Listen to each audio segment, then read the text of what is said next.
So, and by way of introducing yourself as well, what is Orang Laut SG about? Who are the Orang Laut?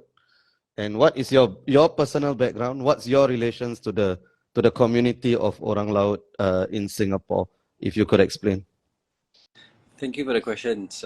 That's a lot of questions. Where do I start? Maybe just introduce who I am. My name is Firdaus. So, and my organization is Orang Laut SG. Maybe just focusing on who I am as a person.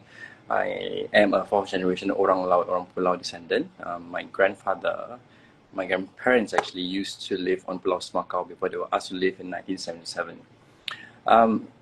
So, who are the Orang Laut? I cannot speak on behalf of every Orang Laut tribes in Singapore, but I think it comprises of different groups. So we have the Orang Kalang, we have the Orang Selat, which is based in Malaysia as of now. So currently, and they're one of the 18 groups of Orang Asli, and we also have the Orang Gelam and Orang Selita as well. Sorry, I mentioned Selita. So the Orang Selat are basically the southern people, right?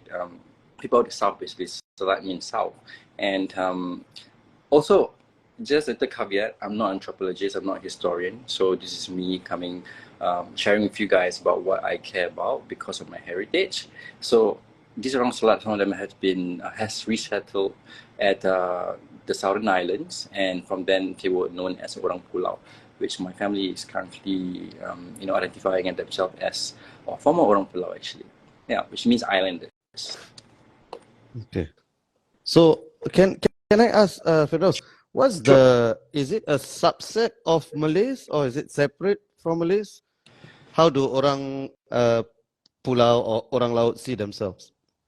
That's a really good question, because the thing is, it's about identity, right? Yeah. So, the Nusantara is a very wide one, and I spoke to a couple of the Orang Pulau community in Singapore, and they refer to themselves as Malays, primarily Malays, who have coastal community livelihoods, from coastal communities rather. And interestingly, I've spoken to people of the other parts of Nusantara, like Orang Bajau as well, and they call themselves the Bajau people, the Orang Bajau. So they're not Malays, they're the Bajauans. So actually, I think it's really interesting. It's about identity as well. But in Singapore, we are primarily Malays. We are of the Malay community, and there's also different groups and tribes of the sukus, basically the different tribes. So they have currently in Indonesia the Orang Suku Laut, which are still seafarers, and recently with I think Dr. Cynthia Chow, we did a visitation to Bintan and visited one of the tribes in Bintan, the Orang Suku Laut, and interestingly, they refer to themselves as Orang Suku Laut and not of a race. Yeah. Okay. So what's this distinctive if the Orang Laut in Singapore identify themselves as Malays, right? So it's a subset of Malays, right? So what's distinctive about the Orang Laut that separates themselves from other Malays, I suppose? Okay. I cannot say on behalf of all the Orang Laut communities because we have different tribes, but the Orang Pulau themselves, they refer themselves as the Orang Pulau, and because of where they were situated.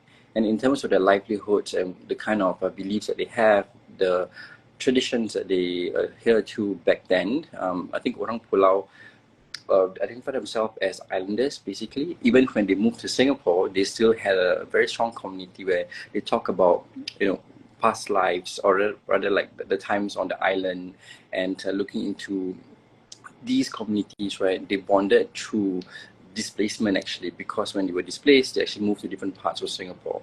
So they actually moved mostly at Teluk Blangah area, different parts of Teluk Blangah, and the Orang Pulau community actually would identify themselves based on the language, the way they talk. I live in Teluk Blangah since I was born actually, and I moved to Jurong till 10 years, I think at the age of 10.